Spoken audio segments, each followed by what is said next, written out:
Bem, pessoal, vamos lá para mais um problema. Agora, vamos fazer o problema 8, né? A figura 2330 mostra duas... Sim, do capítulo 3, né? A figura 2330 mostra duas cargas esféricas não condutoras mantidas no lugar, né? Lembrando, se ela não é esférica, ela é isolante, as cargas ficam fixas na superfície aqui, ok? E elas não se redistribuem por causa da presença da outra distribuição, ok?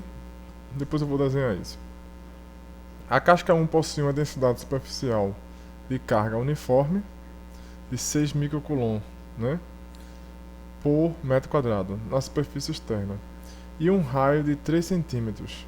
A casca 2 possui uma carga uniforme, né, superficial, densidade de carga superficial de 4 microcoulomb por metro quadrado na superfície externa e raio de 2 centímetros. Os centros estão separados por uma distância de 10 centímetros. Em termos dos vetores unitários, qual é o campo elétrico no ponto x igual a 2 centímetros? Então vamos lá. Então agora o problema do capítulo 3, problema 8. Ok? Então bem, deixa eu desenhar aqui o desenho que está lá, né? Você tem uma superfície esférica maiorzona, tem uma pequenininha, aqui está o eixo Y, aqui está o eixo X, ok? Eixo X, aqui está o eixo Y, ok? Essa aqui tem um raio de 3 centímetros, ou seja, a distância daqui para cá é 3 centímetros. Essa tem um raio de 2, então isso aqui é 2 centímetros, ok? A distância entre seus centros, ou seja, a distância daqui para cá, é de 10 centímetros. De maneira que você tem que a distância das duas pontas aqui, isso aqui é 2, aqui é 3, aqui tem que ser 5 centímetros. Então, a questão diz o seguinte: calcule o campo a uma distância de 2 centímetros no eixo do eixo X. Calcule esse campo horizontal, né? Então você quer calcular o campo neste ponto. Note, a primeira coisa que a gente tem que notar é que, como são isolantes, né, as cargas estão distribuídas, podem estar distribuídas uniformemente, mesmo na presença de outra distribuição. Veja, isso aqui é o caso isolante, né? Caso que eles são distribuições de carga, mas em cima de um isolante. Se isso aqui fosse o condutor, isso daria isso aqui, mas uma coisa parecida com isso aqui, né? Então, as cargas iam se repelir, como eles estão no condutor, elas poderiam se movimentar. A maioria ia se concentrar para o lado de cá, e na pequena, a maioria ia concentrar-se para o lado de cá. Ok? Isso só pode acontecer na distribuição uniforme na presença de outra distribuição, se eles forem isolantes, que é o caso do problema. Okay? Então essa aqui é a distribuição de carga da primeira, e essa aqui é a distribuição de carga da segunda. Ok? Bem, para resolver esse problema, a gente vai resolver dois outros problemas, né? Entenda o seguinte: você quer calcular o campo nesse ponto P aqui. Então note que essa distribuição vai ter um campo nesse ponto, e essa vai fazer outro campo nesse ponto. Então eu vou fazer o seguinte: então eu vou dizer que o campo no ponto P vai ser a soma, né, do campo devido à primeira distribuição mais o campo devido à segunda distribuição, ok? Bem, a gente pode usar o teorema das cascas esféricas, né? Ou seja, note que o ponto está dentro de uma distribuição de carga esférica. Então, se você lembrar lá da aula, se você tiver uma carga ou um ponto dentro de uma distribuição de carga esférica, essa carga não gera campo dentro da partícula ou do ponto. Então esse campo aqui é zero. Recomendo vocês derem uma olhada aí nos teoremas de cápsulas esféricas, ok? Usando o mesmo teorema, essa carga aqui, ou essa distribuição de carga, vai se comportar como uma carga pontual que tem essa carga aqui. O valor Q, positivo, né?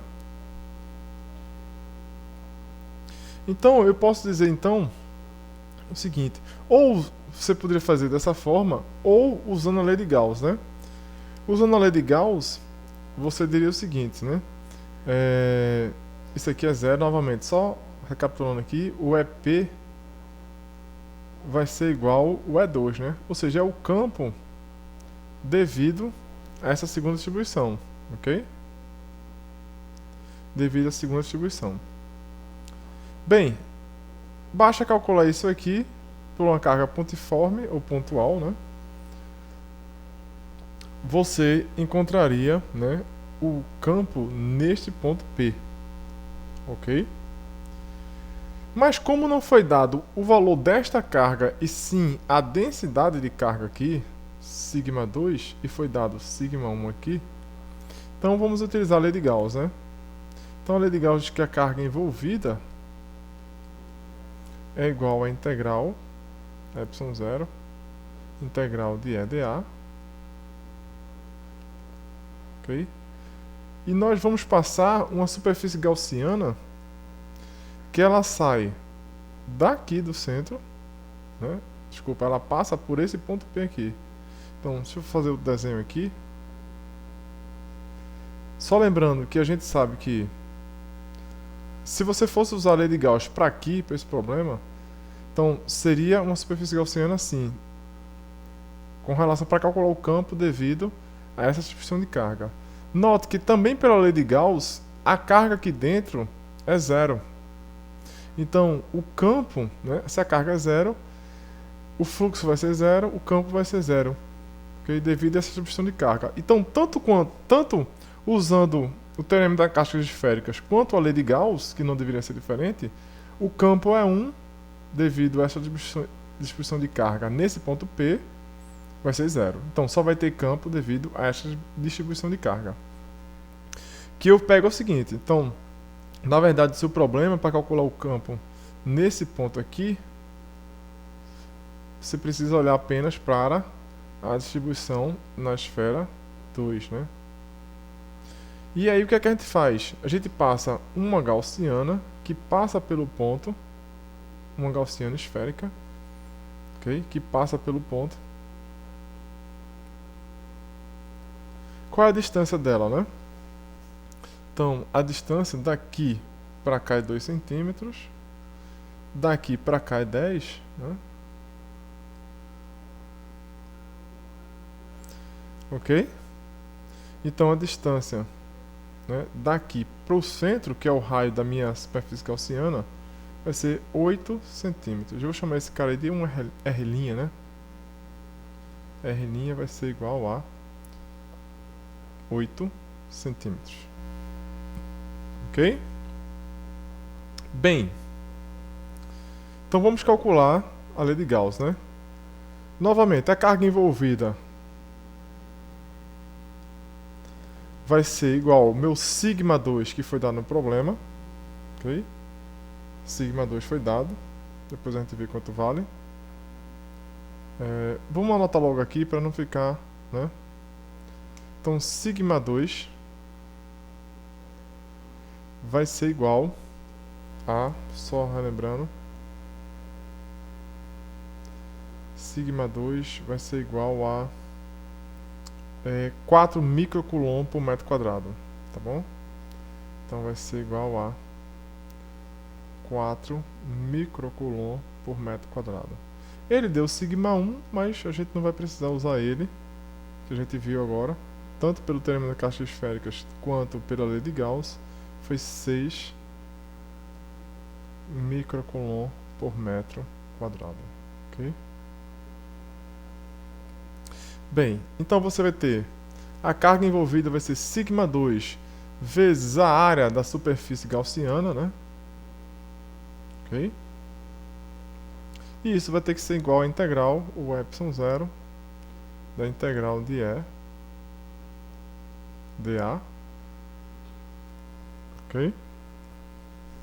De E dA. Então, se você olhar para a superfície gaussiana, o E dA, né? O E está paralelo ao dA, tem simetria esférica o problema.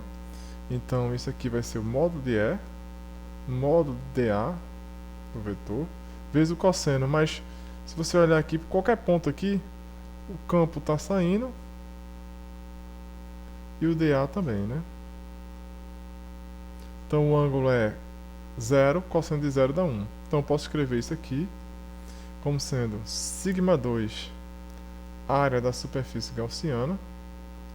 Isso vai ser igual a ε0. Ok? Desculpa, aqui está errado, né? Aqui não é área da superfície gaussiana, é a área da esfera, né? Vou só ajeitar aqui de G para E. Porque a área da superfície gaussiana vai vir do fluxo que eu estou integrando na superfície gaussiana, tá? Então aqui é a área da esfera, ok? Só para não confundir. Então aqui é a área da esfera, ok? Bem, então aqui você vai ter o campo é constante, sai da integral.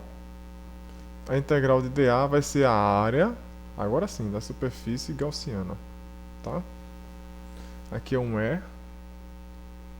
e aqui é um G. Então, quem é a área da superfície gaussiana? A área da superfície gaussiana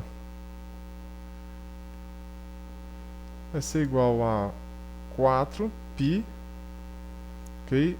O raio da superfície gaussiana, eu chamei de R' ao quadrado. Quem é a área?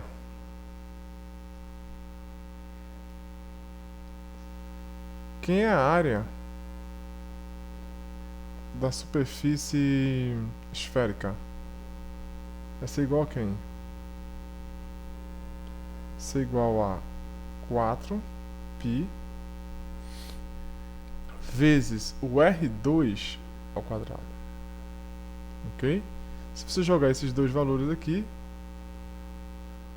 ok? Perceba que as áreas não vão cortar. Então, a gente vai ter o seguinte, né? σ2 4π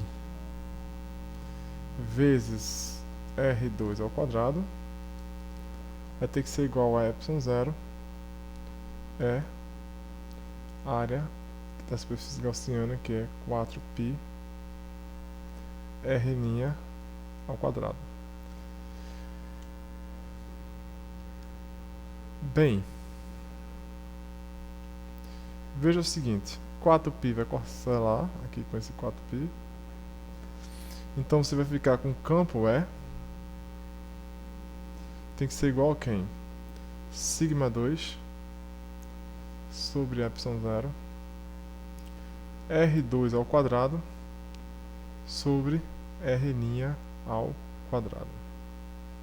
Ok?